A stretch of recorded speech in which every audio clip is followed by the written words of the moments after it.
फिल्मों में हम हीरो को शानदार काम करते देखते हैं, खुश होते हैं, तालियां बजाते हैं। लेकिन असल जिंदगी में हमारे आसपास भी कई ऐसे हीरो हैं जिनकी बहुत चर्चा नहीं होती, लेकिन वो समाज के लिए कुछ बड़ा, कुछ शानदार काम कर रहे हैं। रेलवे पुलिस में काम करने वाले रोहित यादव एक ऐसे ही रियल लाइफ हीरो हैं। छोटे बच्चों को भीख मांगते देखा तो उनके लिए अपने पैसों से स्कूल खोला और नौकरी करने के साथ उनको मुफ्त में पढ़ा रहे हैं।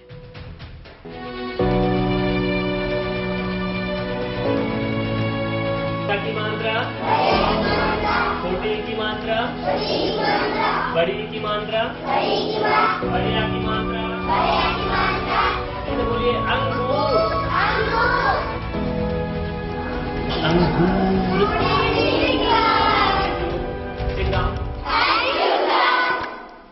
बड़ी किस्मत से मिलता है खाकी रंग वर्दी का, इसे अपनों से ज्यादा दूसरों का ख्याल होता है। उत्तर प्रदेश पुलिस का नौजवान कांस्टेबल रोहित उन्नाव के एक छोटे से कस्बे में उन बच्चों के मुस्तकबिल को संवार रहा है जो बच्चे कल तक भीख के लिए हाथ फैलाते थे। आज उनके हाथ में कलम है और ये बच्चे उस कलम से अपनी तकदीर लिख रहे हैं। बहुत तेज आवाज में जोर लगा के बोलते हैं आमीन। बहुत अच्छी। ये हुआ क्या कि मेरी टीटी कानपुर रायबरेली पैसेंजर में लगी हुई थी सितंबर 2018 में। जब हमने यहाँ कोरारी हाल्ट स्टेशन पर रुकी तो हमने देखा कि बहुत से बच्चे ट्रेन से उतरने वाले यात्रियों से या ट्रेन में चढ़ के मतलब भिक्षावृत्ति भीख मांगते थे। तो हमें ये सब देख के बहुत बुरा लगा। उनमें से कुछ बच्चे मेरे पास भी ऐसे मिले।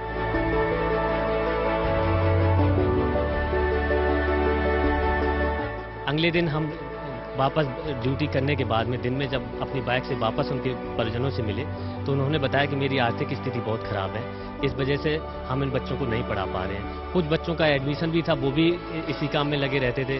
कोई जूता मांगने, जी भीख मांगने में, या कोई जूते पॉलिश करने में, या कोई शादी ब्याह में जो पत्तल वत्तल उठाने में, इस कामों में लगे रहते थे।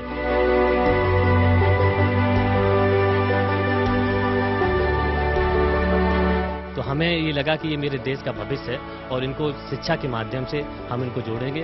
और हमने वहीं पे अगले दिन जाके एक बोर्ड ले जाके पेड़ के नीचे हर हाथ में कलम पाठशाला की शुरुआत कर दी।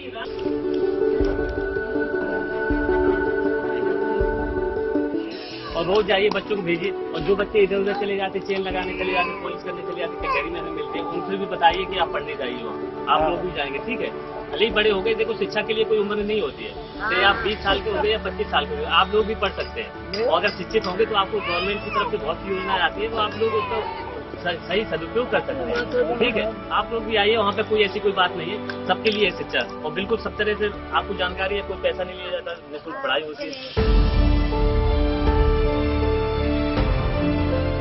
सिर्फ 4 या 5 बच्चों से शुरुआत हुई थी और ये उनको बैठाना एक जगह बहुत कठिन था, क्योंकि उन बच्चों को समझाने के बाद भी वो नहीं बैठते थे। इसलिए हमने क्या किया कि उन बच्चों को जब भी जाते थे टॉफ़ी या बिस्किट या चॉकलेट लेके जाते थे, तो उनको लगता था कि सर जब जाएंगे तो हमें बिस्किट या टॉफ़ी दे के जाएंगे। तो धीरे धीरे करके उनका मन लगने लगा और उन्हें समझ में आने लगा कि मेरी मेहनत में उनका भविष्य छिपा हुआ है। बच्चों की संख्या धीरे धीरे बढ़ती गई, करीब 80 बच्चे हो गए। तो वहाँ से फिर जगह भी वहाँ पर इतनी पर्याप्त नहीं थी, पानी भर गया था। तो एक बगल में एक किराए की रूम लिया, वहाँ बच्चों को पढ़ाया। उसके बाद में ये जानकारी जब DPRO सर को हुई, तत्कालीन राजेंद्र प्रसाद सर थे, तो उन्होंने वहाँ पंचायत भवन ये बना हुआ है कोरारी कला में, तो इसमें व्यवस्था ये शिफ्ट कर दी। और सबसे एक सौभाग्य की बात है, यहाँ शहीद आश्रय घर भी है और मेरे लिए बड़ी खुशकिस्मती है कि हम ऐसी जगह बच्चों को पढ़ा रहे हैं जहाँ मतलब देश के लिए जिन्होंने बलिदान दिया है, शहादत दी है। तो ऐसे वीर भूमि पर मेरे लिए बड़े गर्व की बात है। की मात्रा, छोटी की मात्रा, बड़ी की मात्रा, बढ़िया की मात्रा। जो बच्चे कल तक ट्रेन के रुकते ही भीख के लिए हाथ फैलाते थे, आज वो स्कूल में जा रहे हैं, देश और दुनिया की पढ़ाई कर रहे हैं। रोहित ने अपने सीमित संसाधनों से एक अलख जगाई और उसका नतीजा ये हुआ कि आज इस गांव के पंचायत भवन में तमाम बच्चे और तमाम लोग उन बच्चों को पढ़ाने के लिए साथ आ गए हैं। ये वो बच्चे हैं जो कुछ साल पहले तक ट्रेन के रुकने पर लोगों से मदद के लिए हाथ फैलाते थे, लेकिन आज ये खुद पढ़ाई लिखाई कर रहे हैं। पढ़ाई कब से शुरू की आपने? ये मैंने 2 साल पहले शुरू की पढ़ाई। 2 साल पहले क्या करती थी? 2 साल क्या, वही भीख मांगना और पैसों की दिक्कत, पढ़ाई की दिक्कत, तो हम इसी वजह से अपनी पढ़ाई नहीं पूरी कर पाते थे। जब से सर आए हैं, ट्रेन रुकती थी तो जाते? हाँ ट्रेन रुकती थी तब जाते थे और पैसे लेते, मतलब मांगते थे। कितना बदलाव आ गया जिंदगी? अब बहुत ही बदलाव आ गया, बोलने का तरीका चेंज हो गया, कैसे हमको बड़ों से बात करनी है वो भी हमको आने लगा है, क्योंकि हम बहुत ही नीची कास्ट से हैं और हमारे यहाँ पे बोलने चालने का तरीका कुछ अलग है। जब से सर बताते नहीं थे और जब से सर आए हैं तो हमारा बोलने का तरीका भी अच्छा हो गया है और पढ़ाई भी अच्छे से हो रही है। रोहित ने इन नौनिहालों को पढ़ाने की शुरुआत की और एक छोटे से स्टेशन के पास से इसकी शुरुआत की। ये पाठशाला शुरू हुई, लेकिन आज पंचायत भवन में ये तमाम बच्चे, करीब 100 से ज्यादा बच्चे ऐसे ही पढ़ाई कर रहे हैं। लेकिन रोहित के साथ कदम से कदम मिलाने के लिए गांव के ही कुछ नौजवान भी हैं, वो भी अब रोहित के इस अभियान में साथ हैं। क्या नाम है आपका? बच्चों को पढ़ा रहे थे, हम देख रहे थे कि राज्य और उनकी राजधानियां बता रहे थे इन बच्चों को, तो कितना, कब से जुड़े हैं? 2 साल हो गए सर हमको जुड़े हुए रोहित सर से। कैसे जुड़े, क्या हुआ? एक दिन रोहित सर हमारे पास आए और पूरी बात अपनी बताई कि हमने एक पाठशाला शुरू की है। तो हमें पता लगा कि यहाँ पर जो स्लम एरिया है सर, और वहाँ पर स्लम एरिया के जो बच्चे हैं, जब ट्रेन रुकती थी तो वहाँ पर भीख मांगने के लिए जाते थे। जो अनाथ बच्चे थे, रोहित सर जब यहाँ ट्रेन रुकती तो रोहित सर जो हैं इन बच्चों को देखते तो उन्हें अच्छा नहीं लगा। यहाँ पर शिक्षा थी सर, लेकिन इन स्लम एरिया में शिक्षा नहीं थी, इसलिए हमारे रोहित सर ने ये बीड़ा उठाया कि हम इन बच्चों को शिक्षित करेंगे और एक पाठशाला तैयार की जिसका नाम हर हाथ में कलम पाठशाला। पढ़ा रहे हैं। पैसा मिलता है कुछ? नहीं सर, हम पैसे नहीं लेते। जब सर इतना बड़ा काम कर रहे हैं तो हमारा ये बनता है कर्तव्य कि हम उनका सहयोग करें। लेकिन जब से हम प्रधान बने तो हमको ये मालूम हुआ यहाँ से पाठशाला चलती है, तो रोहित सर से हमारी बात हुई तो वो हमसे मिलने आए। फिर हमने इनको जो है अपने पूरे सहयोग की बात इनसे बताया कि जो हमसे हो पाएगा वो हम सहयोग, इसी वजह से हमने एक वर्कर को रखा यहाँ साफ सफाई के लिए अपनी तरफ से, जिसको हम 5000 रुपये महीने हम अपनी जेब से देते हैं। उसको यहाँ सफाई करता है वो। इनके बच्चों को जाने के बाद यहाँ जो बच्चे हैं ये यहाँ गंदगी करेंगे तो उसको हम साफ सफाई के लिए 5000 रुपये का अपनी तरफ से एक उसके लिए वर्कर रखे हुए, वो हमारी पंचायत को भी देखता है, यहाँ पर भी देखता है कि उसकी साफ सफाई की व्यवस्था। और जो हमसे ये हो रहा है कि जैसे इनकी व्यवस्था है, जैसे रोहित सर नहीं आ पाते, जैसे इनको कोई दिक्कत है, पंचायत भवन हमारा बंद है, तो हम उसको खुलवा करके यहाँ व्यवस्थित करते हैं इन लोगों को। क्या हो गया? बहुत शाबाश। किरण से बोलिए अंगूर। सर ये आना तो बहुत कठिन है, लेकिन यहाँ के भी सब लोगों ने, प्रधान जी और यहाँ की जो भी समिति है, इन्होंने मिलकर ये प्रकाश पुंज फाउंडेशन ये बनाई हुई है। और यहाँ जब भी हमें टाइम मिलेगा, छुट्टी लेके आएंगे तो हम इन बच्चों के बीच में आते रहेंगे और साथ ही साथ जहाँ हम कोशिश करेंगे, क्योंकि एक सर्विस का ये हिस्सा होता है कि मतलब कि ट्रांसफ़र, पोस्टिंग, इसको मेरी कोई ज़बरदस्ती नहीं होती, तो हम जहाँ भी रहेंगे हम ये हर हाथ में कलम पाठशाला की मुहिम जारी रखेंगे। और मेरे ऊपर अधिकारियों, हर जिले में? जी हर जिले में।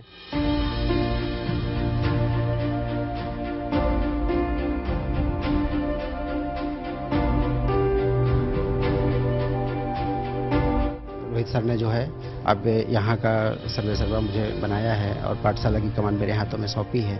और जी हाँ, मदद भी रोहित सर भी मदद करेंगे। और उन्होंने कहा था कि ये पाठशाला ऐसे ही संचालित जैसे है ऐसे ही चलती रहेगी इन फ्यूचर भी, और वो भी मदद करते रहेंगे। बाकी यहाँ हम लोगों से भी सहयोग ले लेते हैं सर, और जो है हम ही भरसक प्रयास कर रहे हैं। और जो जिम्मेदारी उन्होंने सौंपी है, उन्होंने यहाँ इस समिति का जो है प्रकाश पुंज फाउंडेशन की समिति का मुझे अध्यक्ष बनाया है। अब देखिए मानताओं से शब्द बनाएंगे, कैसे बनाएंगे शब्द? मानताओं के। घर में के हालात बहुत बुरे हैं। एक बच्चा बोल रहा था कि सर अगर आज हमें आप नहीं पढ़ाए होते तो हम कहीं या तो भीख मांग रहे होते या कहीं जेल में होते। हमने कहा बेटा ऐसा क्यों बोल रहे आप? बोल रहा था कि हम पहले सोचते थे कि जो किसी का हम पर्स चोरी कर लें या किसी घर में जाके चोरी कर लें तो हमें बढ़िया खाना मिले, बढ़िया कपड़ा पहने। तो ये सब बड़ी संवेदना मतलब लगी। तो ये हमें इनके लिए भविष्य के लिए चाहे हमें कुछ भी करना पड़े, चाहे हमें सैलरी से हम 10% तो देते ही हैं, शायद और भी जरूरत पड़ेगी। मेरे पिताजी ने कहा है कि अगर जरूरत पड़ेगी आगे समय में इनका भविष्य खराब ना हो तो अपनी 50 बीघा जमीन की आधी जमीन इन बच्चों के आवासीय स्कूल के लिए देंगे।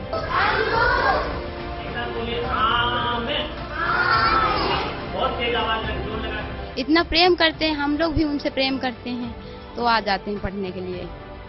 उनको नई भी अच्छी अच्छी बातें बताते हैं और भी पढ़ाई के लिए हौसला उनका बढ़ाते हैं। जैसे रोहित भैया अपनी मीठी मीठी बातों से उनके मन को जीत लिया, वैसे हम लोग भी उनको मतलब मनमोहित करते हैं। ये रोहित हैं जिन्होंने अपने सीमित संसाधनों से एक शुरुआत की है, एक दिशा दी है इस समाज को कि अगर एक आदमी किसी अच्छी पहल को करे तो वो पहल कितना बड़ा एक अभियान बन जाती है और दूसरों के लिए एक प्रेरणा। मुंबई की आर्य कॉलोनी पिछले कुछ वर्षों से लगातार चर्चा में है। आदिवासी बहुल इस इलाके में मेट्रो कार शेड बनाने का विरोध कर रहे हैं। पेड़ काटे जाने से पर्यावरण को नुकसान होने की बात कही जा रही है। वहीं जंगल के बीच बसी आदिवासी बस्तियों को अपना घर खोने का डर सता रहा है। इस बीच कई एनजीओज हैं जो इन आदिवासियों की जिंदगी बेहतर बनाने का काम कर रहे हैं। कई वर्षों से समाज सेवा कर रही मुंबई की कैसेंड्रा नाजरेथ भी इन आदिवासियों के साथ मिलकर काम कर रही है।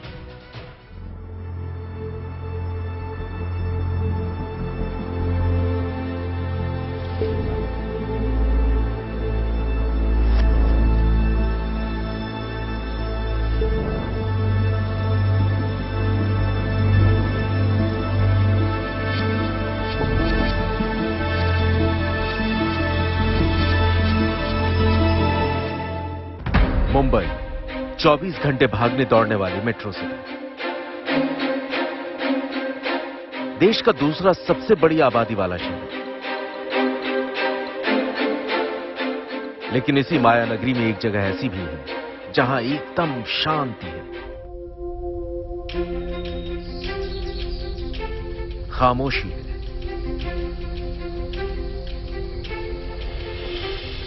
करीब 2000 एकड़ में फैला ये आर्य जंगल। इस जंगल में लगभग 5 लाख पेड़ हैं। तेंदुआ समेत 300 से ज्यादा जंगली जानवरों का बसेरा है यहाँ। गोरेगांव में मौजूद इस बड़े हरे भरे हिस्से को लंग ऑफ मुंबई कहा जाता है, क्योंकि मुंबई शहर के लोगों को शुद्ध हवा यहीं से मिलती है। मुंबई की चकाचौंध से दूर इसी जंगल में बसे हैं आदिवासियों के आशियाने। आर्य जंगल में आदिवासियों के 13 गांव बसे हैं, लेकिन इलाके में बिजली पानी जैसी जरूरी सुविधाएं न होने से इन परिवारों को कई मुश्किलों का सामना करना पड़ता है। आदिवासियों की इस मुश्किल को मुंबई की सोशल एक्टिविस्ट कैसेंड्रा नाजरेथ ने समझा और वो अपनी टीम को लेकर यहां समाज सेवा में जुट गई।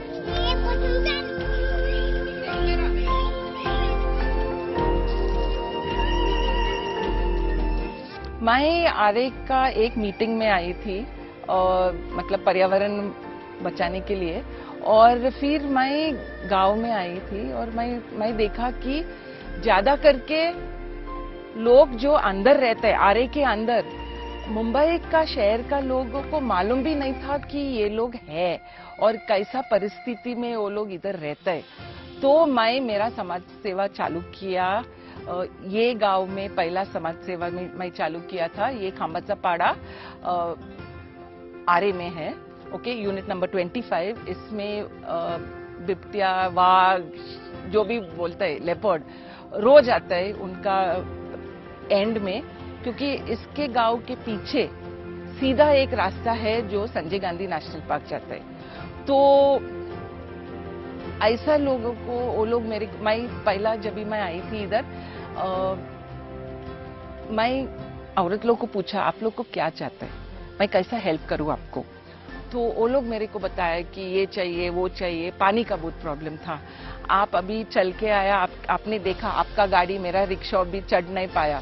ओके, वो लोग जब भी मैं पहला चालू किया इधर आने के लिए, मैं देखा कि वो लोग हर बूंद पानी नीचे से ऊपर तक कितना कठिन से वो लोग लेके आता था। तो मैं कुछ ये ट्राइबल लंच करके ये प्रोग्राम चालू किया। वो लंच के लिए मुंबई का लोग पाड़ा में आता था। तो वो लोग जब भी आता था, वो लोग इधर ऐसा देखता था और उन लोग को मालूम कि हम लोग को मालूम भी नहीं था कि ये मुंबई शहर में है। तो मैं बोला ठीक है, ये आरे है, ये आरे का एक भाग है।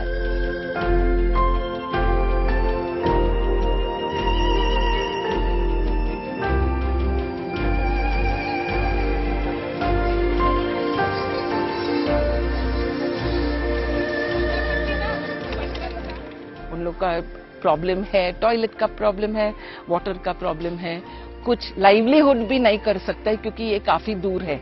और उन लोग को कम से कम 2.5 या 3 किलोमीटर चल के जाने का है मेन रोड तक। और फिर उधर से वो लोग आगे जाता है मरोल तक चक्की का आटा भी पीसने के लिए। तो हम लोग शुरू किया एक चक्की देने के लिए। ये घर जो पीछे है हम लोग का पहला चक्की 6 साल पहले हम लोग दे दिया सुरेखा को, और वो बिजनेस जैसा चलाता था ये गांव में। तो सारा गांव का औरत लोग जो है उन लोग का टाइम बच गया। ओके, वो लोग खुश था। वो टाइम मैं यूज किया और मैं उन लोग को ट्राइबल तड़का का प्रोडक्ट्स चालू किया बनाने के लिए। ठेचा जो लोग बनाता है वो लोग लड्डू बनाता है। ये बैग्स अभी मैं सिखाया उन लोग को बनाने के लिए। ये कार्पेट्स ऐसा है, अलग अलग पेंटिंग, मेरा पेंट ऐसा बैग के ऊपर भी वो लोग पेंटिंग करते हैं। रवीना करते हैं, रवीना भी आज नहीं है, लेकिन काफी ऐसा हम लोग लाइवलीहुड का भी चालू किया है। पहले तो कुछ नहीं था, फिर कैसेंड्रा मैडम जब इधर गांव में आए ना, जब भी उन्होंने हम लोग को औरतों को काम दिया लंच का।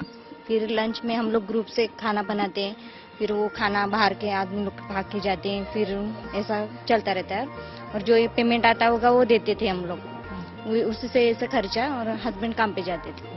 फिर मैडम ने कुछ सोचा औरतों के बारे में, कुछ घर का ले काम देंगे, तो फिर क्या काम दे ऐसा करके। तो पाड़े में चक्की नहीं थी, बहुत दूर जाना पड़ता था। फिर मैडम ने देखा कि एक सुरेखा मैडम है, उनके पास चक्की थी, तो बोला एक ही के पास ऐसा रहेगा, तो उसको छोटा चक्की था, इसके लिए टाइम लग रहा था।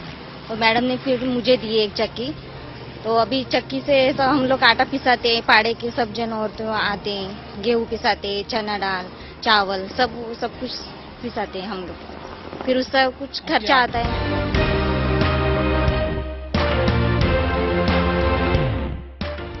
मैं ये अपने हाथों से ही बनाना सीखी, किसी ने मुझे सिखाया नहीं। फिर कैसे मैडम आई, उन्होंने मेरी बहुत हेल्प की। उन्होंने तोरण और गणेशा वो बहुत बिकवाए और मेरी बहुत हेल्प हुई। तो वही क्या बनाती हैं वो बताएं लोगों को। ये माइक्रम का ही झूमर, गणेशा, तोरण ऐसा ही बनाती हूँ। कपड़े का कुछ बनाती हाँ। हैं? जब भी मैं चालू किया तो 85 या 86 परिवार था। अभी करीब 110 से 120 हो गया परिवार। तो और ये सब आदिवासी वारली लोगों का परिवार है। काफी बच्चा लोग है जो स्कूल में जाता है। तो हम लोग उन लोग को स्मोकलेस चूल्हास भी दिया है, अक्खा गांव को स्मोकलेस चूल्हास दिया है। बायो टॉयलेट्स कम से कम हम लोग 6 तो ये गांव में दिया है। तो अलग अलग परिवार अलग अलग जगह में यूज करता है। और हम लोग का ग्रुप है जो कम से कम 30 महिलाएं है जो एक्टिवली इन्वॉल्व है। वो लोग हम लोग कपड़ा दे देते हैं, वो लोग बैग सिलाई करते हैं। आप उन लोग को मिलेगा, काफी जन है जो सिलाई करता है।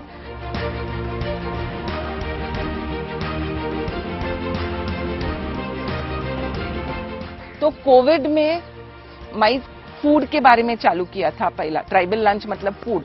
तो हम लोग ठेचा और लड्डू वगैरह वो सब चालू किया था। पापड़, राइस का पापड़ बढ़िया वो लोग बनाते हैं इधर, तो वो पहला बेचता था।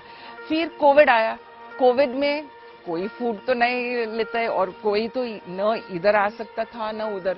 तो हम लोग I asked for sewing machine, सिलाई का मशीन। तो वो मैं पहला टाइम इधर लेके आई और उन लोग को चालू किया सिखाने के लिए कैसा सिलाई करने का है। सिंपल बैग्स बनाने के लिए हम लोग गोदरी बनाते हैं और हाथ का सिलाई जो भी है कुछ ना कुछ हम लोग कोशिश किया और हम लोग चालू किया ऑनलाइन सेल्स करने के लिए। हर महीना हम लोग उन के लिए ऑनलाइन सेल्स प्री बुकिंग के हिसाब से हम लोग करते हैं और हम लोग आके माल उठाते हैं और हम लोग डिस्पैच करते हैं उन लोग के लिए। उन लोग को डर है, इधर लाइट्स नहीं है, बाहर घर के अंदर है लेकिन स्ट्रीट लाइट्स नहीं है, बाहर नहीं है और वाघ भी आता है उन लोग का घर पे इधर रात को। तो बच्चा लोग को भी टॉयलेट में जाने के लिए टॉयलेट तो सरकार ने बनाया है, पानी नहीं है उसमें और कम से कम 600 या 800 मीटर गांव के दूर टॉयलेट्स बनाया है। तो रात को अंधेरे में कैसा वो लोग जा सकते हैं, तो सबसे बड़ा वो प्रॉब्लम था। तो हम लोग बायो टॉयलेट्स चालू किया। तो आज काफी पाड़ा में हम लोग स्पॉन्सर्स मिला जो बायो टॉयलेट्स हम लोग औरत लोग को परिवार को दिया है आरे में। वो लोग शेयरिंग करते हैं, 5 या 8 परिवार एक बायो टॉयलेट शेयर करते हैं और काफी अच्छी तरह से वो चल रहा है अभी तक। देश में सेक्स वर्कर्स की जिंदगी बदलने की कोशिश में सरकार और कई संस्थाएं जुटी हैं। उनको एडुकेट करने और स्किल करने का प्रयास हो रहा है ताकि वो दलदल से निकलकर सामान्य जिंदगी जी सकें और उनके बच्चे भी बदनाम गलियों से दूर रहें। दिल्ली में एक संस्था कटकथा ने इस दिशा में अच्छा काम किया है। दिल्ली के red light area GB road की सेक्स वर्कर्स के लिए इस संस्था ने ड्रीम विलेज तैयार किया है जहां उन्हें अच्छी जिंदगी देने की कोशिश हो रही है।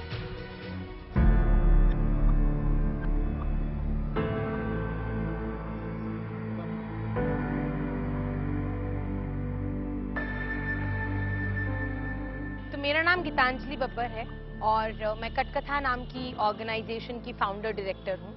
अभी आप जहां पर बैठे हैं वो एक हमारा ड्रीम विलेज करके एक प्रोजेक्ट है और अभी कटकथा को 10 साल पूरे हो चुके हैं। मतलब हम 10 साल में घुसे हैं, 9 साल पूरे हो चुके हैं। हर 15 अगस्त को हम कटकथा का बर्थडे बनाते हैं और जीबी रोड पर ही इस दिन को हम लोग सेलिब्रेट करते हैं। हम लोग जीबी रोड पर ही काम कर रहे हैं इस उम्मीद से कि वहाँ जितनी भी औरतें हैं उनको एक नई जिंदगी मिल पाए।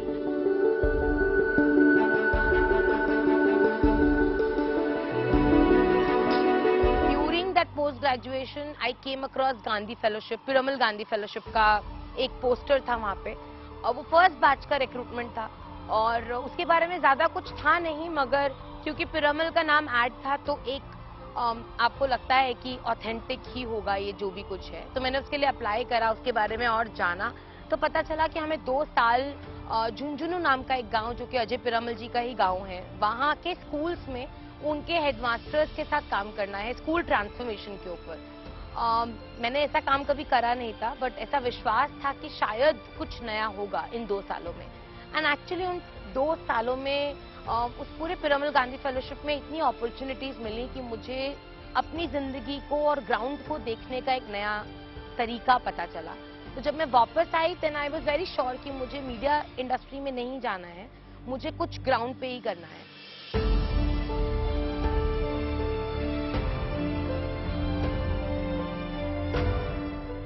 जीबी रोड नाम अपने आप में एक बहुत ही डरा देता है जब भी आप उसका नाम लेते हो। तो मैं first time when I was working with NACO तब मैं उन कोठों में गई और अब अगर मैं देखूं तो वो दिन था जब मैं बहुत डरी थी। इनफैक्ट वो पहले 2-3 साल में बहुत डरी, मगर कहीं ना कहीं अंदर मुझे बहुत यकीन था कि शायद ये कोठे ही हैं जो मेरे लिए हैं और मुझे यहीं पर ही काम करना है। उन औरतों के साथ धीरे धीरे रिश्ता बना। फिर मैंने नाको छोड़ दिया क्योंकि नाको में वो लोग मेजरली कॉन्ट्रासेप्शन पे काम कर रहे थे, HIV पे काम कर रहे थे। और जब मैं कोठों में जाती थी तो नीड बहुत अलग अलग चीज़ों की थी। औरतों को मन था बाहर जाने का, उनके बच्चों को पढ़ाई करने का, औरतों को खुद को पढ़ने का मन था क्योंकि मैंने ये देखा कि वहाँ पे जितनी भी औरतें हैं, हम चाहे जीबी रोड के बारे में कुछ भी बोलें, लेकिन वहाँ पे 99% औरतें फोर्स्ड हैं। उन्हें पता भी नहीं था कि वो जीबी रोड जैसे कोठों में उनको कोई बेचने के लिए लेकर आया है। जब वो बहुत छोटी थी, 10 साल 11 साल, कुछ बच्चियां तो पैदा होते ही जीबी रोड पे बेच दी जाती हैं। तो मुझे लगा कि शायद अगर मैं इन लोगों के साथ काम करती हूँ और अगर मैं इनको मदद करती हूँ, इनके साथ जर्नी में चलती हूँ जहाँ पे हम इनको बाहर लेकर आ पाएं और एक इनके लिए एक नई जिंदगी बना पाएं, तो बहुत अच्छा रहेगा। और उसी इंटेंशन के साथ कटकथा को रजिस्टर किया गया।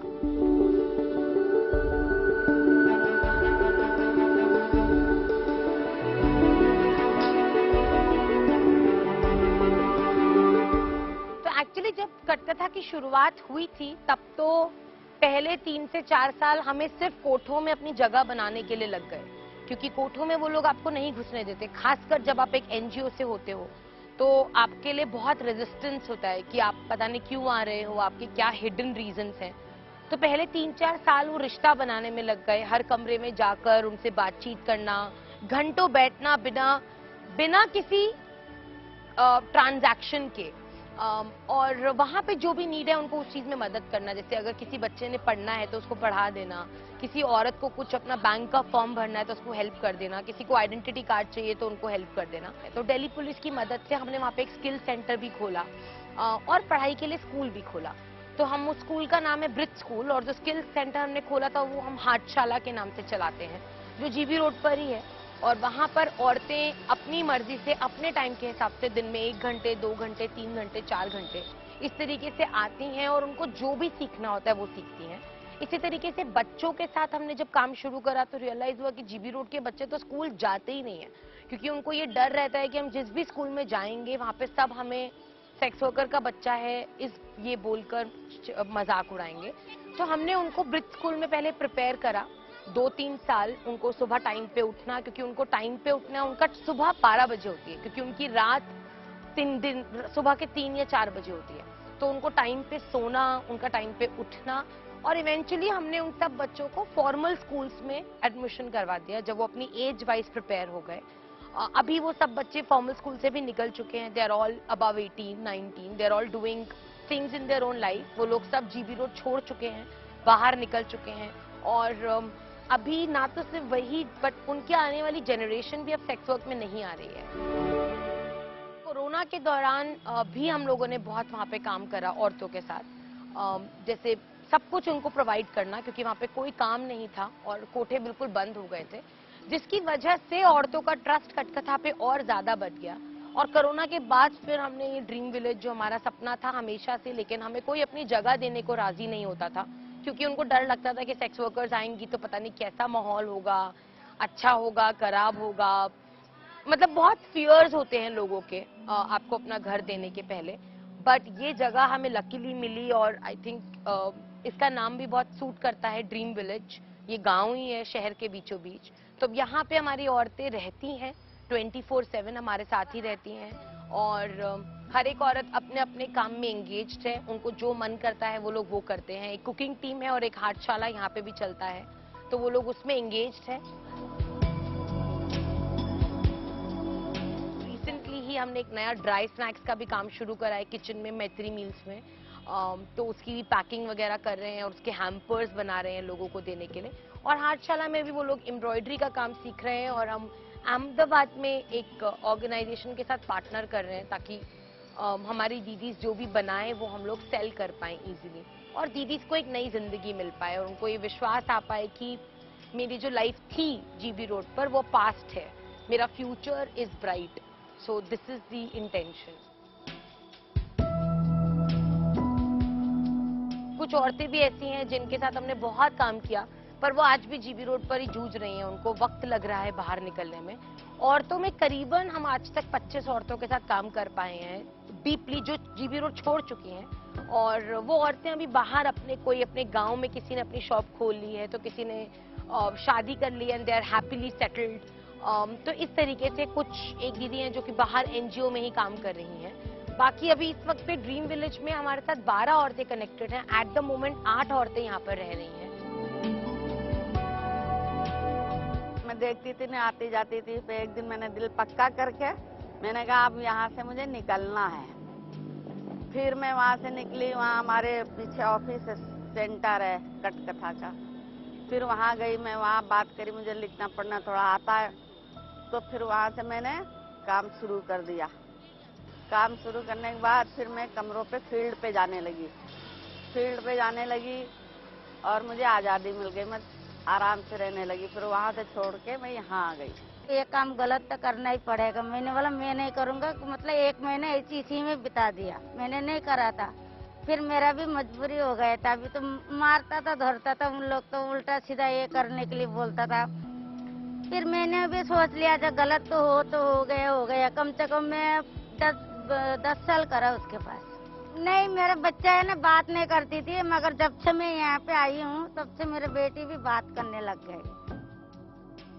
तो ऐसा बहुत बार हुआ है कि मुझको भी ऐसी धमकियां मिली गई हैं कि अगर आज ये कोठे पे आई तो इसको कमरे में किडनैप कर लेंगे और खत्म यहीं पे सब कुछ। But by the grace of God मुझे हमेशा किसी न किसी ने अलर्ट कर दिया है। मुझे हमेशा किसी न किसी ने बता दिया था कि ऐसा कुछ प्लान चल रहा है। और मैं हमेशा उस चीज से बच गई और टाइम पे मेरे साथ सपोर्ट सिस्टम भी था। शुरुआती तौर पे आपके 3-4 साल होते हैं, तब तो लोग बहुत जज करते हैं कि कोठों में जाती है, पता नहीं क्या करती है, फैमिली कैसे अलाउड कर देती है। But I was always been very blessed क्योंकि मेरे पेरेंट्स ने मेरे को कभी रोका नहीं। तो आई रियली फील कि हम सब लोग इसके लिए काम करें और एक ऐसी दुनिया बनाएं जहाँ पे किसी भी औरत, किसी भी बच्ची को जबरदस्ती स्ट्रेट में ना डाला जाए। बहुत अच्छा लगता है मुझे। अब किसी का प्रेशर नहीं है कि ये करो या वो करो, यहाँ नहीं जाना वहाँ नहीं जाना है। अब कोई प्रेशर नहीं, अपनी मर्जी से रहती, अपनी मर्जी से खाना पकाना, घूमना फिरना सब कुछ होता है।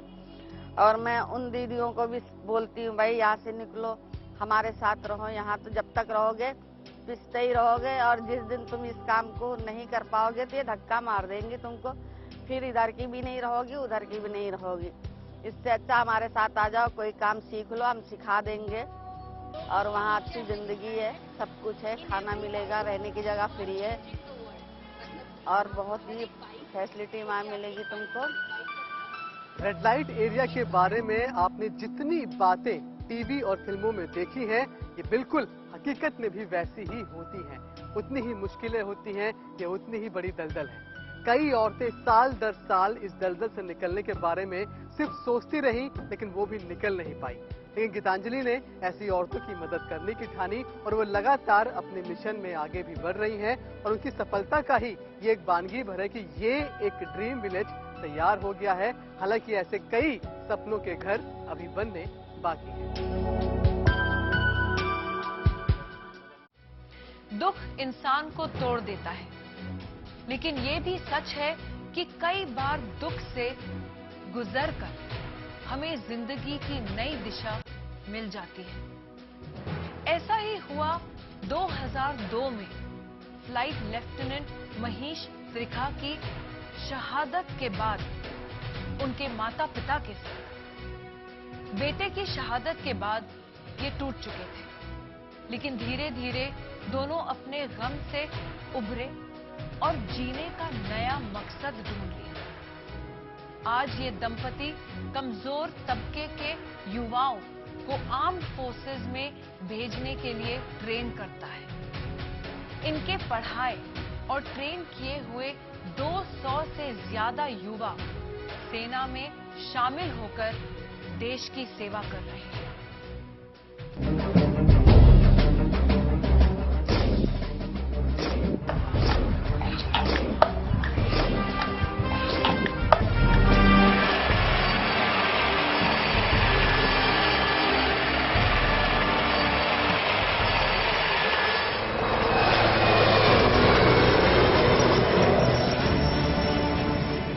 कहते हैं जिंदगी में सबसे बड़ा भाव होता है सेवा भाव।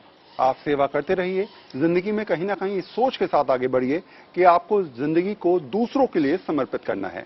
शायद ऐसे ही एक शहीद के माता पिता हैं जिन्होंने अपने बेटे के जाने के बाद ये तय किया कि खुद के लिए नहीं, अब दूसरों के लिए जिया जाए।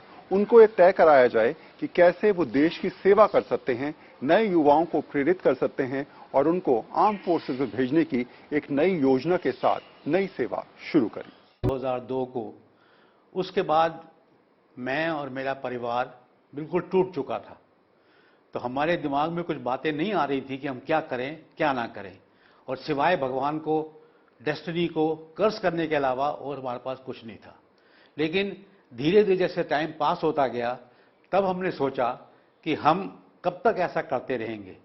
अब हमको चाहिए कि हम कुछ सोशल वर्क करें ताकि सोसाइटी को जो हमने सीखा है उसको वापस दें। तब हमने 2006 में एक फाउंडेशन बनाया बेटे के नाम से। उसका नाम था martyr flight lieutenant Mahesh Trikha foundation. और उस फाउंडेशन के द्वारा हमने एजुकेशन, लिटरेसी और हेल्थ और जॉब अपॉर्चुनिटीज लोगों को देने के लिए इसका हमने बीड़ा उठाया और इस फाउंडेशन को खड़ा किया।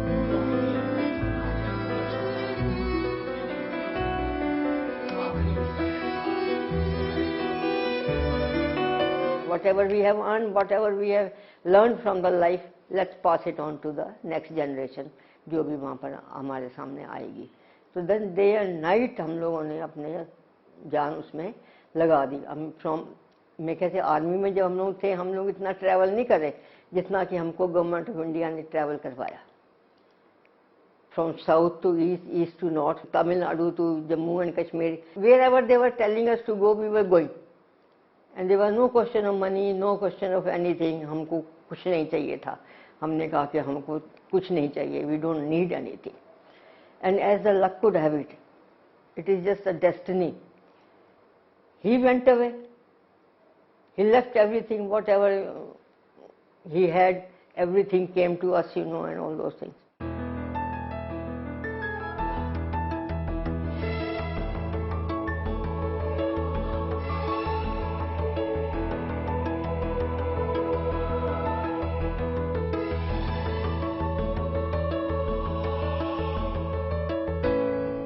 हमने जब ये शुरू किया था फाउंडेशन, उस टाइम पर फाइनेंशियली हमारा कुछ नहीं था, खाली हमारी पेंशन थी जो आती थी। तो हमने फिर स्कूलों में जाकर, इंटर कॉलेज में पहले हमने गवर्नमेंट स्कूल देखे, वहाँ पे जाके 11वीं और 12वीं के बच्चों को हमने कैरियर काउंसलिंग और आर्मी के बारे में बताया, डिफेंस फोर्सेस के बारे में बताया कि डिफेंस फोर्सेस में जाने के लिए क्या क्या फ़ायदे हैं। ये हमने मुहिम चलाई और हमने ये पाया कि गवर्नमेंट स्कूल में बच्चों को इतना ज्ञान नहीं है, बच्चों के अलावा टीचर्स को भी इतना ज्ञान नहीं है कि कौन कौन से कैरियर मार्केट में अवेलेबल हैं। फिर हम पब्लिक स्कूल में गए, वहाँ पर हमने किया। टोटल हमने एक साल के अंदर 45 इंटर कॉलेजेस हमने कवर किए पूरे दिल्ली एनसीआर में। यहाँ तक कि हम मेरठ भी गए, गाजियाबाद, मेरठ, फरीदाबाद, पलवल, ये सब हमने कवर किए। और हमने देखा कि हमने बच्चों को जब कैरियर काउंसलिंग बताया तो उन्हें कुछ ज्ञान हुआ कि क्या क्या कैरियर मार्केट में अवेलेबल हैं। और हम खाली बस हमने किसी से कुछ नहीं लिया, खाली अपना ज्ञान बांटा, क्योंकि हमारा विश्वास है कि एक मोमबत्ती अगर दूसरी मोमबत्ती को जलाती है तो उसकी अपना रोशनी कम नहीं होती। तो जो ज्ञान हमारे में है, हमने ज्ञान लोगों में बांटा।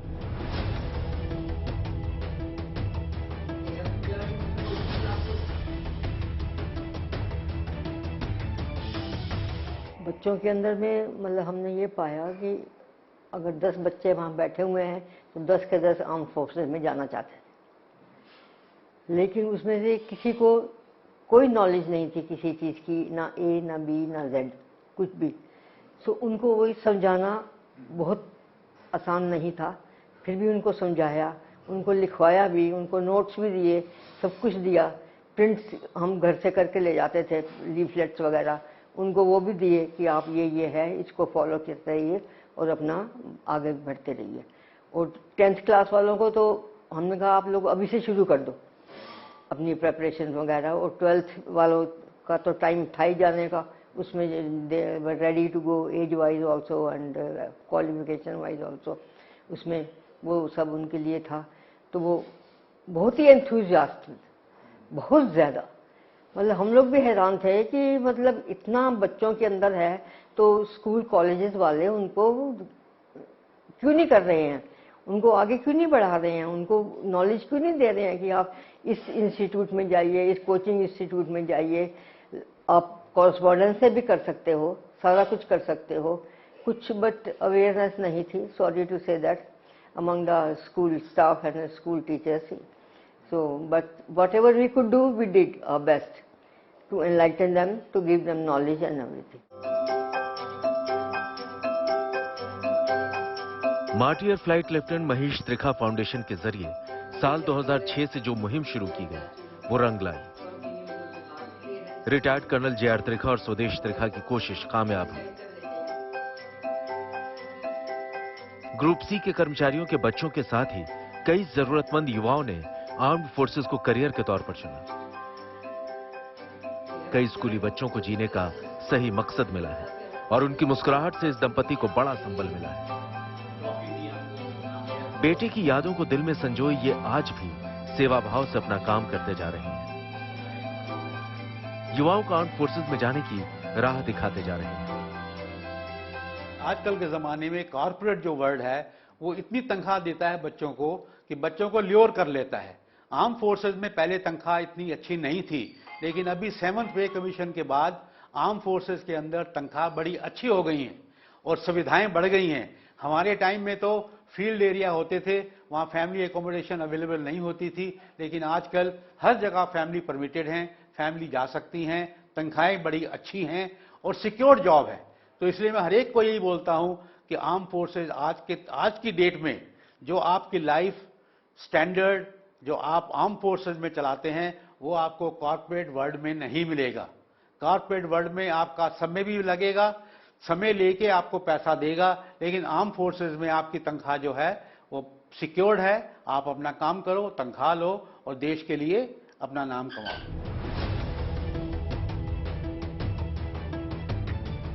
आज के लिए बस इतना ही।